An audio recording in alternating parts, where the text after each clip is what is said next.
¿Cuáles son los efectos de de estas discusiones de los primeros 4 siglos con respecto a la idea de cómo canalizar la sexualidad a partir del matrimonio? Básicamente, como lo mencioné hace un momento, estamos hablando de una espiritualización del cuerpo, donde esta imagen del siglo XII nos está revelando ese ideal. Es el cuerpo virginal de María, el cuerpo de Cristo, el cuerpo resucitado, mortificado, como ideal de comportamiento. Ahora, a partir de esto vienen lo que pueden ser las preguntas. La gran pregunta para la cultura medieval es, ¿existe una moral o hay muchas morales? Recordemos que hay una fragmentación social, política, generada sobre todo a partir del siglo XI, con, ah, con estos efectos del feudalismo. Y aquí no podemos hablar de una única moral, sino de la existencia de muchas de ellas, acondicionadas a cada región, a las condiciones culturales, por lo que decía hace un momento, por el mismo proceso de irse concentrando o conformando una cultura cristiana.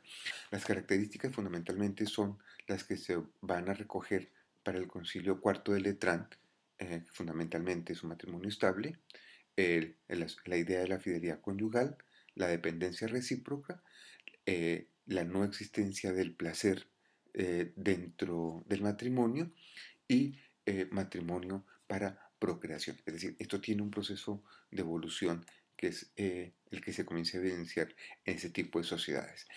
Ahora, en este sentido, hay una cantidad, una serie de elementos que hoy día se pueden reconocer o que conocemos que antes del proceso de sacramentalización, básicamente el rito se hacía, era un rito civil, una unión de clanes familiares o tenía efectos básicamente políticos, como lo voy a mencionar ahora, pero fundamentalmente el rito, al menos hasta el siglo XII, se hacía alrededor de la cama de la pareja, que se aspersaba con agua bendita o tenía algunos tipos de oraciones para que este aspecto, la procreación, fuera efectiva y sobre todo para la continuidad del patrimonio familiar, es decir, eh, la aparición de un heredero posibilitaba al señor, y sobre todo a partir del siglo XI, el señor feudal,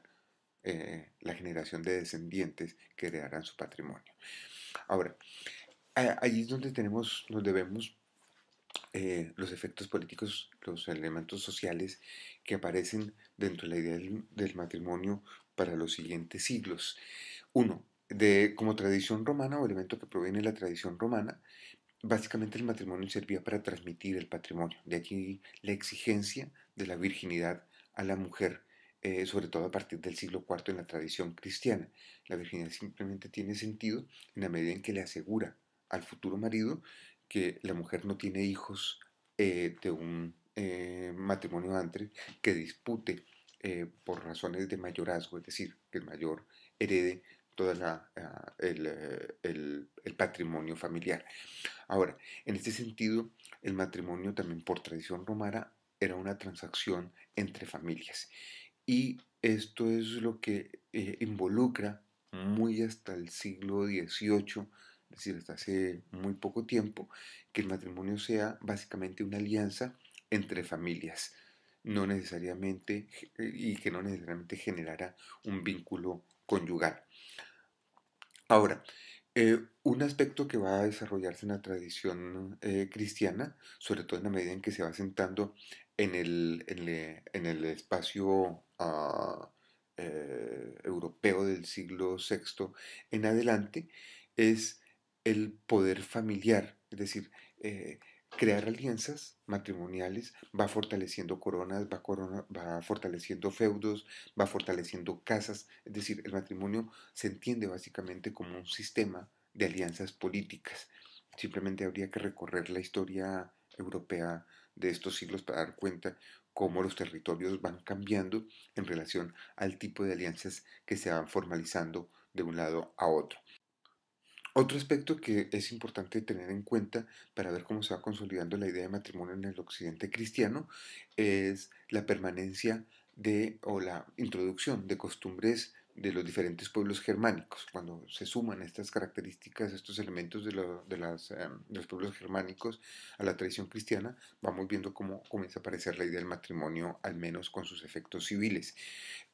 Habría que reconocer básicamente cuatro aspectos. Uno, la idea de la concesión de la tutela. El padre lleva a la novia y se la entrega al novio eh, bajo el acto simbólico de la entrega de la tutela. Un segundo elemento, las arras, que está muy relacionado con la entrega de las dotes matrimoniales. Es el capital que entrega el padre de la novia al padre del novio. Y las arras representan un poco esto, la promesa matrimonial, muy importante, y finalmente el acto del desposorio, que tiene, como decía hace un momento, efectos civiles y generalmente se hace alrededor de la alcoba donde va a vivir la pareja.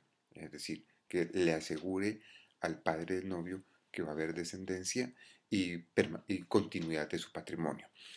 En ese sentido, hay que agregar este espacio medieval, feudal, sobre todo a finales de la Alta Edad Media, donde tenemos que ver varias cosas. El linaje, las herencias y los títulos, cómo estos dos aspectos van a generar alianzas políticas. Es decir, a estos elementos germánicos se va a agregar la idea de limpieza de sangre para fortalecer lo político. Un último aspecto que quiero mencionar es lo que está relacionado con que la condición del matrimonio no es universal. Cuando digo que no es universal, es que cubría fundamentalmente sectores con linaje, sectores con ciertos efectos de poder, pero se desconoce cuáles eran las costumbres entre los campesinos y siervos con respecto a los usos de la sexualidad. Lo que sí está muy claro es que el matrimonio no era la única forma de disciplinar sexualmente una sociedad, sino habían muchas otras formas, como por ejemplo el friderge y el rapto. El primero era una especie de compra de la virginidad de la mujer eh, por un tiempo definido o celebrar relaciones de pareja con tiempos muy definidos. El rapto, como su nombre lo indica, se compraba también, se pagaba y se aceptaba, y había incluso estas ceremonias donde el hombre raptaba a la mujer por un tiempo y luego la devolvía a su casa. Es decir, son costumbres de origen germánico muy de espacios, de este tipo de espacios. Habría que esperar hasta el Concilio de París del 829 para definir una serie de elementos, entre ellos el carácter divino de la institución matrimonial. Va a insistir en que el matrimonio no debe tener placer, o sea, destierra la lujuria dentro del matrimonio. eh, Insiste en que se debe preservar la virginidad de la mujer, eh, prohíbe tener concubinas. Estos aspectos triunfan en el siglo XIII y la última etapa habría que tener en cuenta varias cosas. Es cómo el matrimonio se comienza a valorar por la necesidad de la reproducción humana y sobre todo por sacramentalizar esa reproducción. Sobre todo el proceso tiende a cómo aceptar la sexualidad como un elemento incluido dentro de la condición del humano. Solamente hasta el 1150 Pedro Lombardo lo incluye entre los 7 sacramentos y Santo Tomás termina definiendo de qué manera las relaciones sexuales hacen indisoluble el matrimonio. Al volverlo un misterio cristológico bajo la imagen de Cristo uniéndose con su esposa la iglesia, hay la posibilidad de sacramentalizarlo, lo que triunfa en 1215, que de acuerdo a la teología tomista, el matrimonio debe tener 3 características: debe ser monogámico, indisoluble y sagrado.